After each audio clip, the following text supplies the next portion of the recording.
Hey everyone, this is Tim from YourSix Studios. Today in this video, I'm going to show you how to trim videos on your Android phone, and this is very easy. Just go to your gallery and open it up, and then select your video, so wherever you have it. So here's a video. And then go to the edit option down here, so you can see this crayon. Click on the crayon. Now you're going to have this little slider.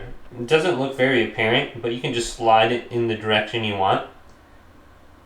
And then you're going to be starting at this specific time. You can see the time will move up to 5 seconds.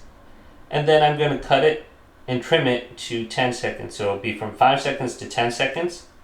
And I think this is only 4 seconds long. Now on my phone there's no option to save as.